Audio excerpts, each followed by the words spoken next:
Dear students, welcome to Balyan tutorial once again. आज हम आपके लिए बहुत ही इंपॉर्टेंट टॉपिक लेकर आए हैं।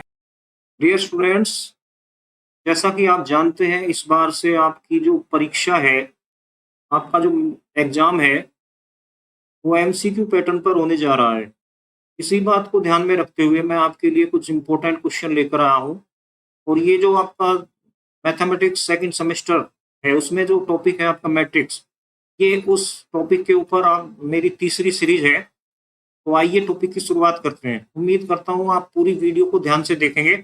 बीच में मैं आपको ये भी बताऊंगा कि कौन कौन से टॉपिक इंपॉर्टेंट है, और उन टॉपिक्स को खाली आप तैयार करके पूरा जो आपका पैटर्न है, मैट्रिक्स का जो पैटर्न है, मैट्रिक्स से जो आने वाले क्वेश्चन है, उनको कवर कर सकते हैं।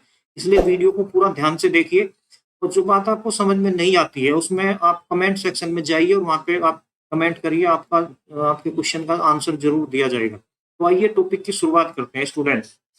अच्छा, ये जो आपका क्वेश्चन है, अ, अ, ये टॉपिक को शुरुआत करने से पहले आपको ये सॉल्यूशन ये जरूर पढ़ लेना चाहिए। सॉल्यूशन ऑफ इक्वेशन में दो हैं।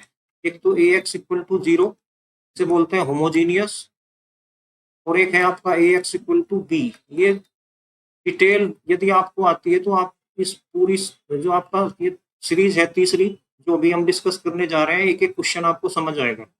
ओके, तो सबसे पहला है कंसिस्टेंट। कंसिस्टेंट का मतलब क्या होता है? कंसिस्टेंट का मतलब होता है सॉल्यूशन एग्जिस्ट करना। तो सॉल्यूशन एग्जिस्ट करता है, तो सॉल्यूशन देखो, दो कंडीशन होती है। इनकंसिस्टेंट मीन सॉल्यूशन एग्जिस्ट ही ना करे। इन लगा देते हैं यहाँ पे, यानी कि सॉल्यूशन होगा ही नहीं। जो सब सॉल्यूशन होगा ही नहीं तो बात ही क्या करें। बट यदि सॉल्यूशन होगा तो उसे बोलते हैं कंसिस्टेंसी। और उसमें सॉल्यूशन के लिए या तो आपका यूनिक सॉल्यूशन होता है, या आपका इनफाइनाइट सॉल्यूशन होता है। तो इसका जो आंसर है वो आपका आंसर हो गया ए, तरीके से। ठीक है। अच्छा, इसके बाद क्वेश्चन नंबर 102 की तरफ चलते हैं। ये कैसा है आपका? ये बार बार वही बात कर रहा है। जब आप ए एक्स इक्वल टू बी पढ़ेंगे तो वहां पे ऑगुमेंटेड मैट्रिक्स बनाते हैं। तो ऑगुमेंटेड मैट्रिक्स आप पढ़ लेंगे। ऑगुमेंटेड मैट्रिक्स कैसे बनाते हैं? यहाँ पे एक और रख लेते हैं, यहाँ एक ऐसे ऐसे करके बी, से बोलते हैं ऑगुमेंटेड मैट्रिक्स। तो इसमें क्या होना चाहिए? रैंक ऑफ ए बी, यानी कि और रैंक ऑफ ए सेम होना चाहिए, तभी आपकी कंसिस्टेंसी होगी। अदरवाइज तो solution does not exist.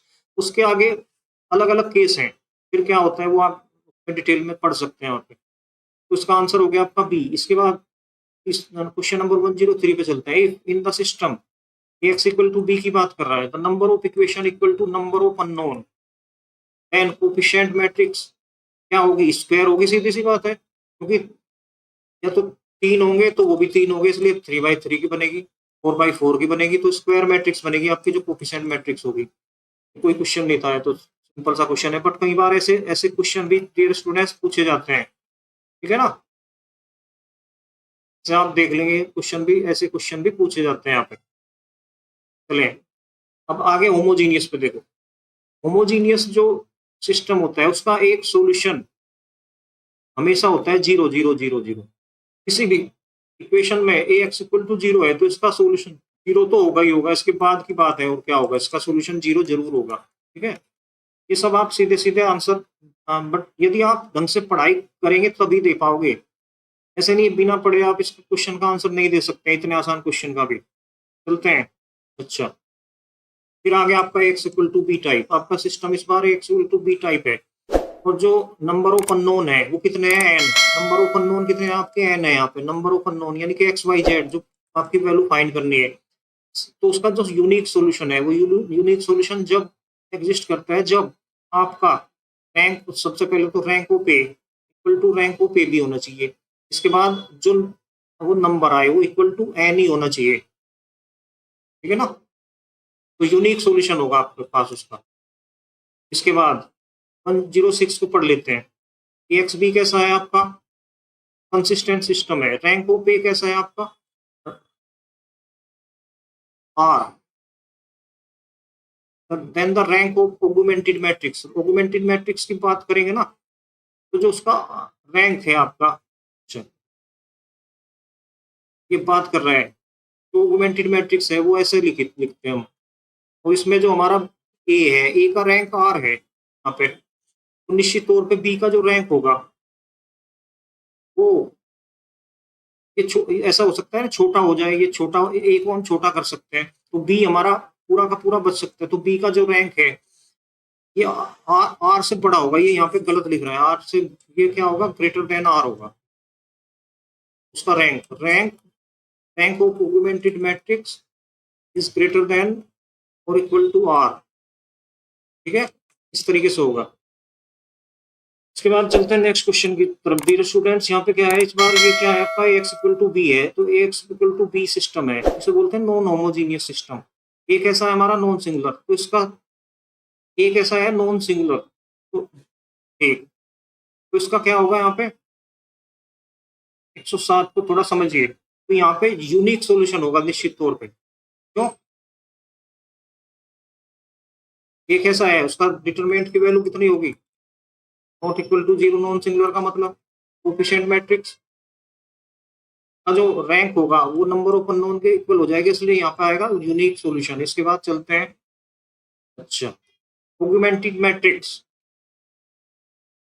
Rank पे क्या है एन, उसी तरह से सेम आ गए, इसलिए यहाँ पे क्या होगा, ग्रेटर देन एन। मैं बार बार वही बात कर रहा हूँ ऑगमेंटेड मैट्रिक्स यहाँ पे, ऑगमेंटेड मैट्रिक्स का जो रैंक होगा, यहाँ पे गलत है सारे ऑप्शन, ये सही ऑप्शन है कि जो ऑगमेंटेड मैट्रिक्स है उसका रैंक हमारा जो है ना एन होगा, यदि आपका जो कोफिशिएंट मैट्रिक्स है उसका जो रैंक है वो एन है, ठीक है। इसके बाद चलते हैं, देखो ये क्वेश्चन, अब इस ट्रिक वाले क्वेश्चन आ गए सीधे सीधे, एक्सप्रेस कर ही सकते हैं 109। ये कह रहा है कि यहाँ पे सिस्टम कुछ इक्वेशन दी गई है, उन्हें आप मैट्रिक्स फॉर्म में ए एक्स इक्वल टू बी की फॉर्म में लिखना है, तो ए एक्स इक्वल टू बी की फॉर्म में लिखना बहुत आसान है, 12th का क्वेश्चन है ये डियर स्टूडेंट्स, इसने आपको ये आंसर इसका हो गया बी, ठीक है। 110 क्वेश्चन की तरफ चलते हैं, ये क्वेश्चन थोड़े आसान है। सिस्टम है आपका M M non homogeneous equation है, ठीक है। कंसिस्टेंट होने के लिए तो एक कंडीशन है, कंफ्यूजन क्यों हो रहा है, रैंक ओ पे इक्वल टू रैंक ओ पे भी होना चाहिए, सीधा मुझसे कोई फर्क नहीं पड़ता, ऐसे ही लिख लो बाकी की चीजें। कंसिस्टेंट से सीधा आंसर आपको मिल गया, रैंक ओ पे इक्वल टू रैंक ओ पे बी। इसके बाद चलते हैं क्वेश्चन नंबर 11 की तरफ। यहाँ से आप यदि इसका A X equal to B है, आपका A X equal to B, तो आंसर यदि आप लिखेंगे तो एक्स इक्वल टू आपका A inverse B, A inverse B इस तरह से होगा, तो ये आपका आंसर हो गया बी। क्वेश्चन नंबर 112 की तरफ चलते हैं, होमोजीनियस, होमोजीनियस है, homogeneous A equal to zero, तो इसका ट्रिवियल सॉल्यूशन बोलते हैं जीरो जीरो को, तो जीरो जीरो होगा, इसलिए इसका आंसर हो गया आपका बी। कितना आसान क्या है चैप्टर।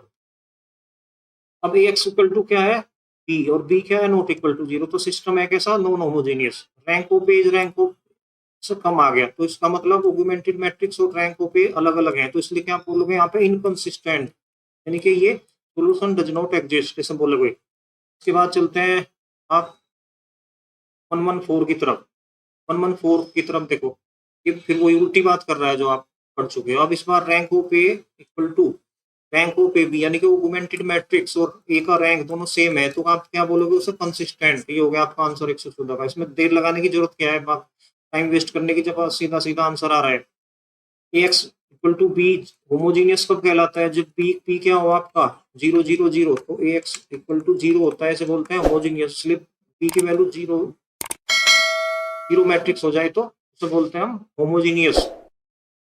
116, 116 आप जानते हैं 12th का क्वेश्चन है, इसमें हम एज ए कैसी होनी चाहिए, क्रैमर रूल लगाने के लिए कैसे करते हैं, B equal to B upon A inverse करना पड़ेगा ना यहाँ पे, तो इसके लिए ए इनवर्स एग्जिस्ट करना पड़ेगा ना, तो ए इनवर्स एग्जिस्ट कब होगा, ए इनवर्स एग्जिस्ट जब होगा A is not equal to zero, यानी कि ए कैसी होनी चाहिए, ए कैसी होनी चाहिए नॉन सिंगुलर, तो इसका आंसर क्या आ गया आपका, ये कह रहा है नोट अप्लाइड, अप्लाइड करने के लिए कैसा होना चाहिए, यदि अप्लाइड करना चाहिए तो इसका आंसर है बी, यदि नोट अप्लाइड करना तो इसका आंसर आ गया बी, ठीक है। और डिटेल में से समझ लीजिए। इसके बाद चलते हैं क्वेश्चन नंबर 117 की तरफ। देखिए कोफिशिएंट लिखने हैं, तो यहाँ पे इसे उठा के कोफिशिएंट ही लिखने हैं, इसमें कितना आसान है, इसमें भी कुछ प्रॉब्लम है, तो सीधा x1 के कोफिशिएंट लिख दीजिए, पहला कॉलम x1 का, दूसरा x2 का, तीसरा x3 का, चौथा x4 का। इस तरीके से आप यदि देखेंगे तो ये आपका कोफिशिएंट मैट्रिक्स बनेगा। अच्छा, ये कितना आसान क्वेश्चन है, X equal to 0 homogeneous system है, number of unknown equal to number of equation, ठीक है। तो हमेशा ये कैसा होगा, matrix A, matrix A, matrix A आपकी कैसी हो जाएगी, नॉन सिंगुलर। गलत आंसर है इसका, ये नॉन सिंगुलर आएगा इसका आंसर, ठीक है। इसने यहाँ पे ऑगमेंटेड मैट्रिक्स बनाई है, तो आप क्या 2 1 4 तो लास्ट में आना ही है, तो इसके कोफिशिएंट लिख लो सबके पहले, तो फिर बाद में जीना सा पर्दा लगा के 2 1 4 लगा दो, तो इसका आंसर आपका डी आ गया। इस तरीके से ऑगमेंटेड मैट्रिक्स लिखना कितना आसान है। टाइम क्यों वेस्ट करें जब क्वेश्चन आसान है फालतू में। अच्छा, ये जो x1 x2 xn या xyz आते हैं उसे क्या कह लेते हैं, इक्वेशन को सेटिस्फाई करें, सॉल्यूशन ऑफ द सिस्टम। अच्छा, एक ही क्वेश्चन ये आउट ऑफ सिलेबस है, आप छोड़ दीजिए। वैसे इसका आंसर डी जनरेट है। 122 की बात करें, जब आपके two system of linear equation have the same solution if they are called, यदि वो इक्विवेलेंट है, इक्विवेलेंट का मतलब एक जैसे, तो उन्हें बोलते हैं हम इक्विवेलेंट। यदि दो सिस्टम है और उनके आंसर आपके क्या आ जाए, सेम सॉल्यूशन देते, कोई भी दो अलग अलग सिस्टम। अच्छा, इसको देख लीजिए 123 को ध्यान से, कि बहुत उसी में आपकी लाइन है X equal to B, X equal to B है आपका, और यहाँ पे जो ए नंबर ऑफ अननोन है, number of unknown, number of यहाँ पे ए ए ए का जो रैंक है वो आ गया आपका एन, आर सॉरी, और नंबर ऑफ अननोन है एन, वो सॉल्यूशन पूछ रहा है कितने एल आई सॉल्यूशन होंगे, इसका आंसर है N minus R, N minus R solution है, ठीक है। ये सब आपको सिस्टम ऑफ जो वहाँ पे इक्वेशन दिया गया है उसमें सब सारी लाइनें लिखी गई हैं, वहां से आप जाके उन्हें देख सकते हैं। एक 124 का देखो, इसका जो रैंक है, इसका जो सॉल्यूशन है केवल 0 0 0 होगा यदि इसके रैंक, इसका रैंक कितना है, जो उसका कोफिशिएंट मैट्रिक्स है, इसका रैंक 3 हो, तो इसका क्या क्या हो गया, रैंक इक्वल टू 3, ठीक है। ये वाला आ गया आपका क्वेश्चन नंबर। अच्छा, ये क्या कहता है, नॉन ट्रिवियल, यदि ट्रिवियल सॉल्यूशन की बात करें, मैं बात कर रहा हूँ ट्रिवियल सॉल्यूशन की, तो ट्रिवियल सॉल्यूशन के लिए तो इसका रैंक होना चाहिए 3। यदि बात करें non trivial, non trivial means 0 से 0 से अलग, तो उसका रैंक क्या होना चाहिए, लेस देन 3, तो इसलिए इसका आंसर क्या आ रहा है यहाँ पे, लेस देन 3। यदि यहाँ पे नॉन ना होता तो इसका आंसर होता 3। अच्छा, चलते हैं 125 की तरफ। ऐसा कोई सिस्टम है क्या जो 0 0 से मल्टीप्लाई करें, 0 ना आए, तो इस केस में तो यहाँ पे 0 ही आना चाहिए, तो सॉल्यूशन एग्जिस्ट करता है, बट यहाँ पे बी क्या है, नॉट इक्वल टू 0, तो क्या कहेंगे, नो सॉल्यूशन। 125 को आप ढंग से पढ़ लीजिए एक बार क्या है, ठीक है। इसके बाद ये आ गया आपका रैंक। रैंक क्या है, ये कैसी मैट्रिक्स है, इसकी इस फॉर्म को क्या बोलते हैं आप, इस फॉर्म को आप बोलते हैं एक्लन फॉर्म। ये रैंक फाइंड करने वाला है, इसका रैंक कितना है, यदि इस रैंक की बात करें यहाँ पे 1 2 3, तो इसका रैंक हो गया यहाँ पे 3। अलग से क्वेश्चन आप ये देख सकते हैं, इसका रैंक कितना हो गया, 3, ठीक है।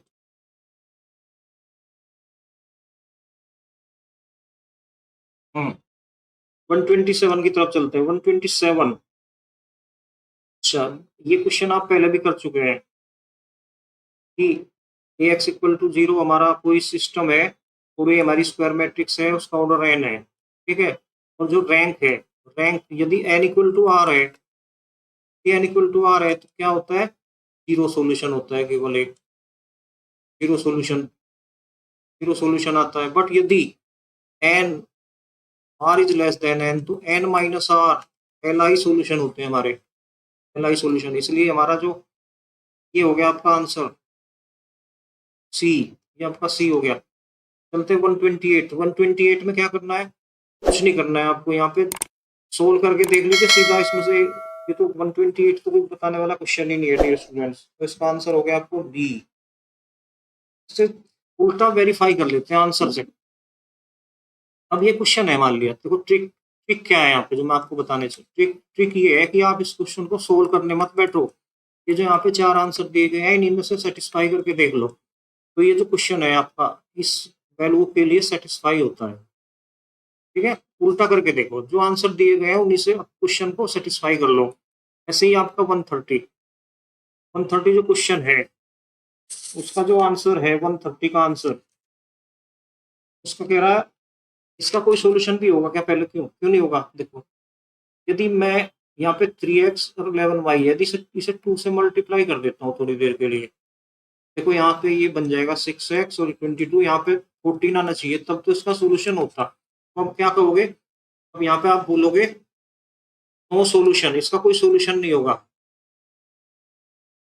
इसका क्या कहोगे? यहाँ पे नो सोल्यूशन, इसका नो सोल्यूशन होगा। और यदि यहाँ पे 14 आ जाता वहां पे, फिर उस केस में क्या होता है? Infinite solution. यदि आपका क्वेश्चन हो 3x plus 11y equal to 7 और यहाँ पे 6x plus 22y equal to 14 हो, यहाँ पे होते इसके इनफाइनाइट सॉल्यूशन, इनफाइनाइट सॉल्यूशन हो जाते इस केस में इसके। ठीक है, ये सारा डिटेल में वहां पे बताया गया है। ओके, 131 की तरफ चलते हैं। 131 का देखो यही है, यहाँ पे सेम क्वेश्चन वो आ गया, तो इसके इसीलिए इसका आंसर क्या आएगा? इनफाइनाइट। क्यों? यहाँ पे x plus 5y equal to कितना है? 7, और आपने इसमें 3 से मल्टीप्लाई करो ऊपर वाले में, तो यही एक इक्वेशन को इसमें 2 बार लिख दिया है। इसका जो सोल्यूशन आ रहा है इनफाइनाइट सोल्यूशन आ रहा है। जैसे लिख दो x plus Y equal to 7, तो इसके कितने सोल्यूशन है? इनफाइनाइट, क्योंकि बहुत सारे ऐसे सम होंगे जिन दो टुकड़ों में जिनका इक्वल टू 7 होगा, जैसे 3 4 4 3 3.5 3.5 2 5 5 2, बहुत सारे सोल्यूशन होंगे। इन्हें इन्हें बोलते हैं इनफाइनाइट सोल्यूशन। 132 की तरफ चले। ठीक, 132 इसका जो यहाँ पे बताया है इसने, इसकी जो डिटरमिनेंट वैल्यू है, इसकी जो कोफिशिएंट मैट्रिक्स आप बना रहे हैं, उसकी जो डिटरमिनेंट वैल्यू है वो क्या आ रही है आपकी? कैलकुलेट करके देखिए 0। तो इसका जो रैंक है, रैंक ओ पे इक्वल टू कितना आ रहा है? Less then 3। और नंबर ऑफ अननोन कितने हैं? नंबर ऑफ अननोन आपके कितने हैं यहाँ पे? 3। तो निश्चित तौर पे यहाँ पे यूनिक सॉल्यूशन तो होगा नहीं, इसलिए इनफाइनाइट सॉल्यूशन की बात करें तो इनफाइनाइट सॉल्यूशन होगा इसमें। तो पूरा ऑगमेंटेड मैट्रिक्स आदि बना के देख लीजिए, इसे पूरा सोल्व करके देखना पड़ेगा आपको इस क्वेश्चन को। इस तरह के जो क्वेश्चन होते हैं बड़े क्वेश्चन होंगे, इन्हें आप सबसे बाद में करिएगा। ठीक है, पहले कंसिस्टेंसी आदि सब सारा चेक करना पड़ेगा। 132 को आपको खाली ऐसे काम नहीं चलेगा, ऐसा पूरा ढंग से करना ही पड़ेगा आपको, ये एक तरह का बड़ा क्वेश्चन है। अच्छा, 133, ये 133 फिर आगे बार बार, ये पहले भी आ चुका है। ये रैंक, यहाँ पे रैंक है, रैंक नल्टी नहीं है ये। तो रैंक क्या है? आर, और आर क्या है? लेस देन आर, तो N minus R, N minus R आपके N minus R L I solution होंगे, एल आई, ये आपका आंसर होगा इस केस में। क्वेश्चन को आप पढ़ लीजिए, इसको यहाँ क्वेश्चन पढ़ लीजिए इस केस में, तो ये आपका ये वाला आंसर आ गया उसका। 134 को मैंने बताया ना, इस सिस्टम को सोल्व मत करिए, don't solve it, solve it नहीं करिए। इसको यहाँ से आंसर चेक कर लीजिए उल्टा जाके, तो जो आपका आंसर है 134 का जो आंसर आ रहा है वो आ रहा है ए, इज द करेक्ट आंसर। ये आपका करेक्ट आंसर है यहाँ पे ए, चेक कर सकते हैं आप। अच्छा, इसकी बात करो, यहाँ पे जो कोफिशिएंट मैट्रिक्स है, कोफिशिएंट मैट्रिक्स आप बना लो 1 1 1, तो ये भी, और ये आ रहा आपका कोफिशिएंट मैट्रिक्स, यहाँ पे आप बना लीजिए। उसकी अब क्या है? 4/4, उसकी डिटरमिनेंट वैल्यू निकाली, यदि नॉट इक्वल टू 0 है तो उसका रैंक 4 हो गया। बट इसकी जो डिटरमिनेंट वैल्यू है वो 0 आ रही है, इसलिए फिर 3/3 की ट्राई करिए। 3/3 की यहाँ पे जो बनाओगे ना डिटरमिनेंट वैल्यू, उसकी वैल्यू क्या आ रही है? नॉट इक्वल टू 0, इसलिए इसका रैंक क्या हो गया? 3 हो गया। आप देख सकते हैं इसके बाद फिर आओ, फिर सॉल्यूशन बता रहा है। सॉल्यूशन, तो सॉल्यूशन को सीधा वेरीफाई करेंगे, इन सिस्टम को आप सीधा यदि वेरीफाई करें 136 का, तो जो आंसर आ रहा है आपका यहाँ से, इसमें से ये 4 आंसर है, इन 4 आंसर में से ये आंसर इसे सूट कर रहे हैं, तो इसका आंसर सीधा ऐसे। इक्वेशन को सोल्व नहीं करना है, इसे आप सोल्व करने नहीं बैठ जाइए, सोल्व करने बैठ जाओगे तो आपसे ये 15 मिनट में नहीं होगा, इसलिए आप सीधा जाइए, आंसर चेक कर लीजिए चारों को कि कौन इसमें सुटेबल आंसर है।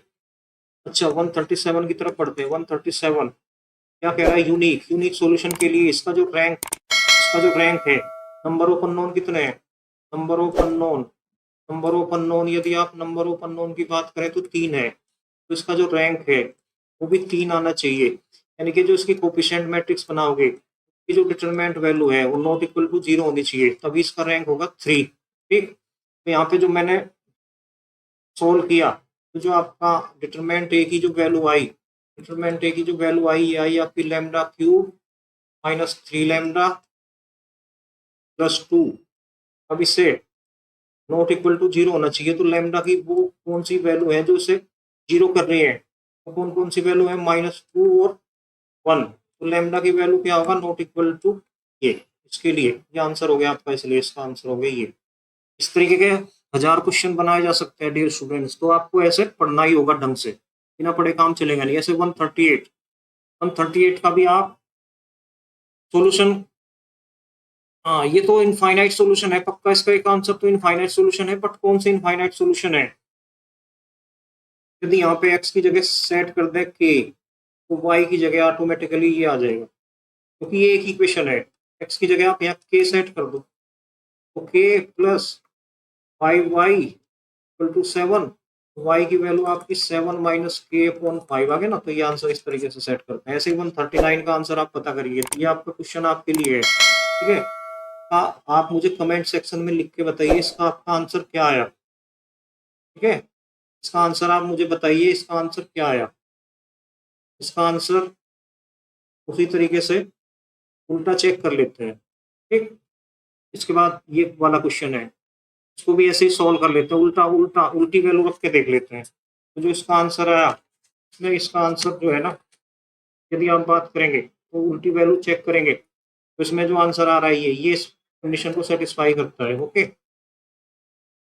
ऐसे नहीं, अब आपको बेवकूफ बनाने के लिए ये बड़े बड़े क्वेश्चन दे रहा है इस, और कुछ जो है ना इसे सोल्व करने मत बैठना, यहाँ से वैल्यू देख लो, इनमें से कौन सी वैल्यू से सेटिस्फाई करते हैं, 3 बचे, इसमें ये वैल्यू से सेटिस्फाई कर लिए, इसका आंसर हो गया, इसलिए ये 142 की तरफ चलो। सेम सेम टेक्निक यहाँ पे अप्लाई करोगे, यहाँ पे इसका आंसर आ रहा है ये ए क्वेश्चन का, देख लो चाहे करके इसको 143, सेम टेक्निक अप्लाई करेंगे, इसका आंसर आ रहा है आपका डी, ये 144 ये कैसा सिस्टम है, A X equal to 0, number of unknown कितने हैं यहाँ पे, नंबर ओपन नोन आपके, नंबर ओपन नोन की बात करें 3, तो रैंक ऑफ ए भी कितना आना चाहिए 3, बट एक यहाँ पे जो आप कोफिशिएंट मैट्रिक्स बना रहे हो आपकी 3 1 1 1 1 -2 1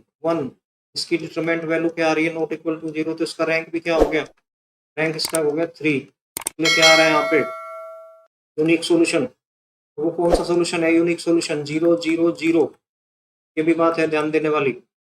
इसके बाद 45, अच्छा 45 की बात करें, सो इसमें भी ये सिस्टम, इसकी जो डिटरमिनेंट वैल्यू है यहाँ पे, डिटरमिनेंट वैल्यू 3 4 5 2 -3 9 7 -2 23, इसकी जो डिटरमिनेंट वैल्यू है डियर स्टूडेंट्स वो 0 आ रही है, इसके लिए इसका रैंक जो है ना लेस देन 3 हो गया। नंबर ओपन नोन कितने हैं, नंबर ओपन नोन यहाँ पे कितने हैं, नंबर ओपन नोन आपके 3 हैं, बट रैंक रैंक कितना हो गया, लेस देन एन, यानी कि आर क्या हो गया, लेस देन एन।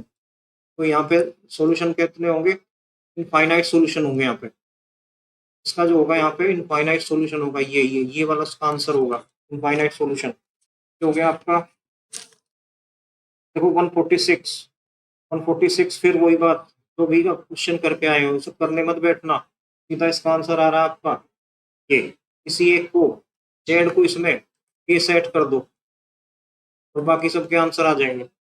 इसका सिस्टम, ये वाला सिस्टम देखिए, इसकी बात कर रहा है 147, ठीक 147 आपका सिस्टम है, इसका भी रैंक नंबर ऑफ नॉन कितने हैं 3, और रैंक ए कितना आ रहा है यहाँ पे 3, कोफिशिएंट मैट्रिक्स बना के देख सकते हैं यहाँ पे 1 0 1 1 1 -2 1 3 1 नॉट इक्वल टू 0। ठीक है, तो इसका क्या बोलोगे यहाँ पे कि हमारा जो अ, इसका जो है ना सॉल्यूशन क्या आना चाहिए, यूनिक सॉल्यूशन। बट इस तरह के क्वेश्चन को आप सबसे बाद में करिए। 148 की तरफ चलते हैं, 148 148 का आंसर भी बिल्कुल उसी तरह से चारों की वैल्यू को सेटिस्फाई करते जाइए, आपका बैठ गया डी। 149 को भी आप ऐसे ही चेक करते जाइए, ये बैठ गया आपका 11, ठीक है। 150 की बात करें तो उसी तरीके से चेक कर लीजिए, ये हो गया आपका। तो डियर स्टूडेंट्स, ये था, this was all about matrix के ऊपर जितने भी कुछ अच्छे अच्छे क्वेश्चन एमसीक्यू बन रहे थे, उसी के बारे में मैंने आपसे डिस्कस किया। उम्मीद करता हूँ आप इन सभी क्वेश्चन को ध्यान से करेंगे। और इस मैट्रिक्स में मैंने आपको 3 सेट दिए हैं, जिसमें टोटल मिला के 150 क्वेश्चन है। तो एक बार फिर मैं आपको बता देता हूँ कि कौन कौन से क्वेश्चन आप, इन क्वेश्चनों को करने के लिए ज़्यादा नहीं पढ़ना पड़ा आपको। एक तो डिफरेंट टाइप ऑफ मैट्रिसेस पढ़ लिया आपने, उसी के ऊपर क्वेश्चन है। दूसरा आपने LIND पढ़ लिया। तीसरा आपने रैंक ऑफ मैट्रिक्स पढ़ लिया आपने, देख लो रैंक ऑफ मैट्रिक्स के ऊपर कितने क्वेश्चन है। और 4 आपने सॉल्यूशन ऑफ इक्वेशन पढ़ लिया। ये यदि आपने 4 टॉपिक ध्यान से पढ़ लिए, सॉल्यूशन ऑफ इक्वेशन में Ax इक्वल टू 0 को अलग से पढ़ना है, Ax इक्वल टू b को अलग से पढ़ना है। इन यदि टॉपिक को ढंग से तैयार कर लेंगे तो आपका कोई क्वेश्चन नहीं बचेगा। तो best of luck, thank you very much. For more basic concept please subscribe the channel. Thank you for watching.